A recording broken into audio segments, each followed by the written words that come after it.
passamos a palavra à excelentíssima senhora professora doutora Janaína Pascoal.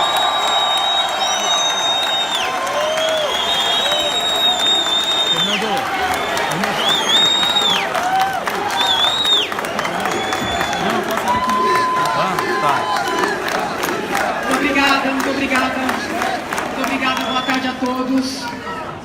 Muito obrigada. Eu peço, por favor, se possível, que não aplaudam, não gritem, eu quero conversar com os senhores, tá? Eu acho que é um momento muito importante, um momento sério para o nosso país. Então eu peço... vamos conversar. Eu inicio saudando a todos os integrantes da mesa, na pessoa da senhora Michele de Paula, quem rende minhas homenagens. A senhora Michele sabe, né, que os próximos meses, e se tudo der certo, os próximos anos, serão difíceis, e ela estará ao lado do seu esposo, né, para poder auxiliar a nação. Cumprimento todos os presentes. Gostaria de dizer aos senhores que fui muito honrada com o convite por parte do deputado Jair Bolsonaro para integrar a chapa para concorrer à presidência da República. Nós iniciamos um diálogo bastante profícuo. Entendemos que para uma parceria de 4 anos, esse diálogo precisa ser mais pormenorizado, né? Porque é um trabalho conjunto, será um trabalho difícil. Então, não é possível tomar uma decisão em 2 dias, né? Nós temos aí os prazos da Justiça Eleitoral, claro que cumpriremos esses prazos, e estamos dialogando, né? Qual é a minha mensagem para os senhores hoje? Na verdade, são algumas. Mensagem número 1. Por que eu me levantei contra o PT num primeiro momento, tá? Eu me levantei contra o PT porque eu vejo no petismo, e chamamos de petismo alargado, um totalitarismo, né? Eu que vivo dentro da universidade, sei bem o que é você divergir isso aqui. Não precisa ser completamente antagônico, basta perguntar por quê. Você levanta a mão num evento, numa reunião, numa aula, numa palestra, diz, mas por quê? Você não precisa dizer sou contra. E a reação é extremamente violenta, né? Então, num primeiro momento, o meu alerta piscou quando eu percebi esse totalitarismo crescente dentre os formadores de opinião, né? No âmbito político, o aparelhamento dos vários órgãos, apenas as pessoas que concordavam sendo admitidas, né? E, vamos dizer assim, subindo nas respectivas carreiras. Então, uma dominação das mentes, né? Então, a minha primeira resistência ao petismo alargado foi essa dominação das mentes. Num segundo momento, algumas bandeiras que são muito presentes na mentalidade do petismo alargado. Um desmerecimento constante da vida. Não havia uma discussão se é melhor criminalizar, descriminalizar, diminuir pena, por exemplo, com relação ao aborto. Existe um discurso de que o aborto é um direito fundamental. Então, esse discurso, quando levado para dentro de uma sala de aula, para meninas de 17, 18 anos, é um discurso cruel com estas meninas de 17, 18 anos. Também com relação às drogas, né? O diálogo não é o seguinte, olha, é melhor tratar criminalizando, descriminalizando, legalizando. Eu particularmente sou contra, mas eu sou uma pessoa extremamente aberta ao debate. O discurso que me incomoda é o discurso de alguém que entra numa sala de aula e fala para meninos de 17, 18 anos que droga é liberdade, quando todos nós sabemos que droga é prisão. Eu não estou falando aqui da prisão do corpo, da pessoa praticar algum crime e ser presa, é a prisão da dependência, né? A prisão da destruição daquela potencialidade.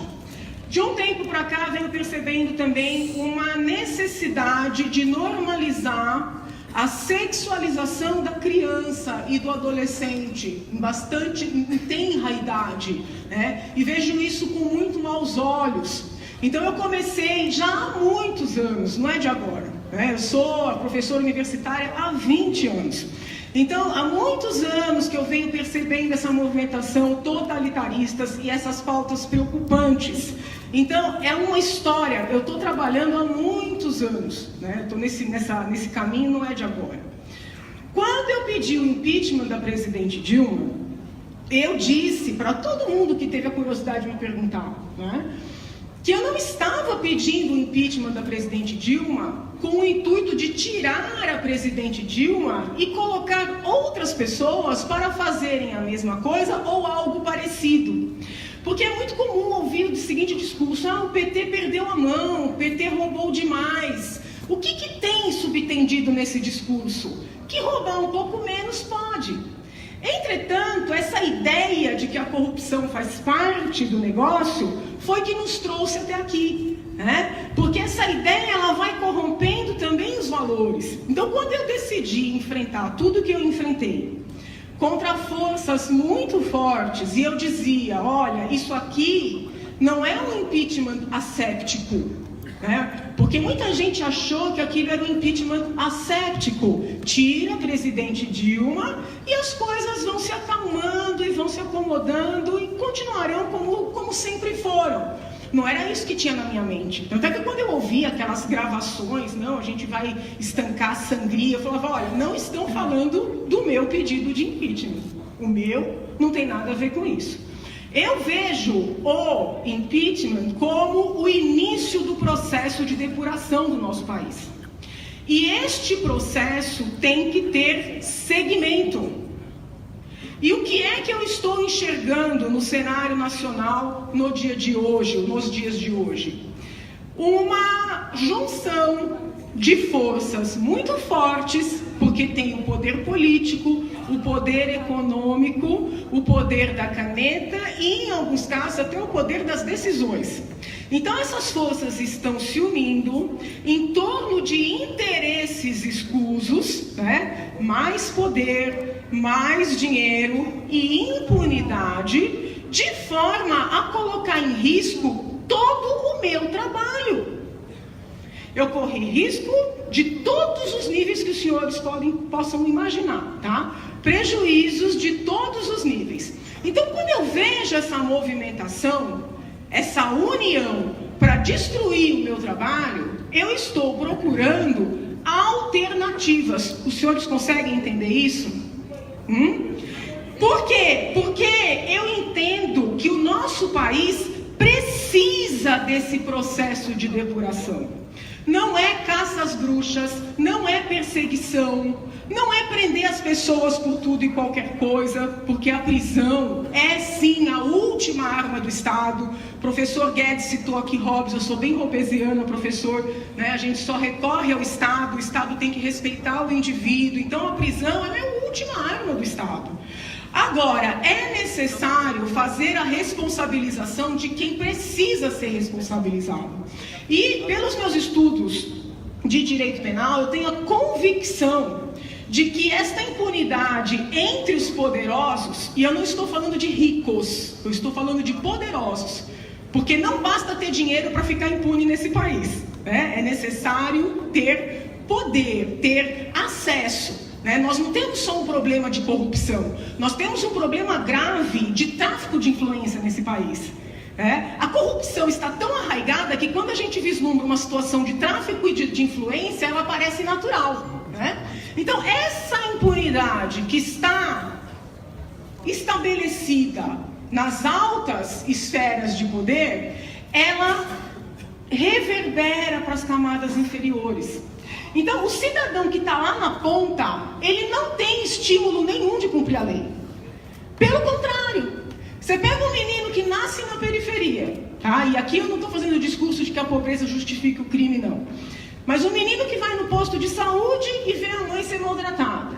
O menino que vai para a escola, né, e tem que enfrentar, às vezes, tiroteio para chegar na escola e não tem um professor para dar aula. Ele olha para cima, ele vê políticos poderosos, empresários bilionários à custa do dinheiro público, que foi isso que a gente denunciou durante o processo de impeachment, né? à custa do BNDES, da Caixa Econômica Federal, com isenção de impostos, quebrando as empresas pequenas e médias concorrentes, ele vê essa gente toda se safando, o que ele diz? Ele diz, eu vou pro tudo ou nada. Então nós estamos vivendo uma situação de falta de normas, é uma anomia que estimula quem está embaixo a delinquir. Vejam, senhores, que eu não estou falando o seguinte, olha, as pessoas delinquem porque são pobres, porque são carentes, porque nós sabemos que a grande maioria da população brasileira sofre dificuldades e não vai para o crime. Agora, quando as pessoas têm uma vida difícil e elas olham para cima e veem os poderosos fazendo o que for e com eles nada acontece, ocorre a revolta. Poucas pessoas sabem disso, mas durante o processo de impeachment eu recebi cartas de presidiários. Esses presidiários me escreveram para agradecer o que eu estava fazendo. E eles em nenhum momento disseram assim, olha, eu sou inocente, disseram assim, doutora, nós estamos aqui pagando o que a gente deve, mas nós estamos com o sentimento de que esse país vai mudar e os poderosos que devem também vão pagar. Os senhores têm ideia do que isso significa? Isso é muito, muito significativo, né? Outra coisa que incentiva a violência, o mesmo magistrado, o mesmo tribunal, dá uma sentença de um jeito, vou utilizar a linguagem jurídica, pratício, e uma sentença absolutamente discrepante e antagônica, num caso parecido, para Caio. Não existe república que se possa apresentar como tal, na qual uma decisão do mesmo tribunal ou do mesmo magistrado seja, nas mesmas circunstâncias, de um jeito pratício e de outro jeito para Caio. É isso que nós precisamos enfrentar. Os senhores estão acompanhando? Então, é muito importante que nós tenhamos em mente qual é a nossa meta. Por que eu estou dizendo isso? Porque não se ganha a eleição com um pensamento único. E mais, não se governa uma nação com um pensamento único. Essa parte é muito importante. Os seguidores, muitas vezes, do deputado Jair Bolsonaro, eles têm uma ânsia de ouvirem um discurso inteiramente uniformizado. Pessoas só são aceitas quando pensam exatamente as mesmas coisas. Reflitam se nós não estamos correndo risco de fazer um PT ao contrário. Vejam, eu não vim aqui para receber aplausos. E eu não vim aqui atrás de cargo. A minha fidelidade, e eu falo isso com honestidade, porque eu já disse isso para ele hoje de manhã, não é ao deputado Jair Bolsonaro, a quem eu, assim, externo aqui todo o meu respeito. A minha fidelidade é ao meu país.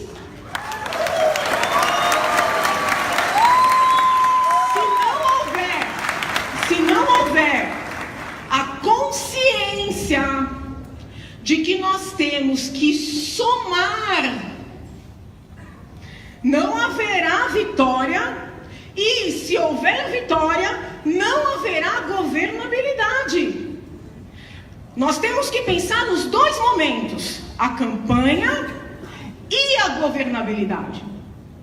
Nós temos um povo multifacetário. Às vezes um grupo concorda com outro num ponto, discorda de outro.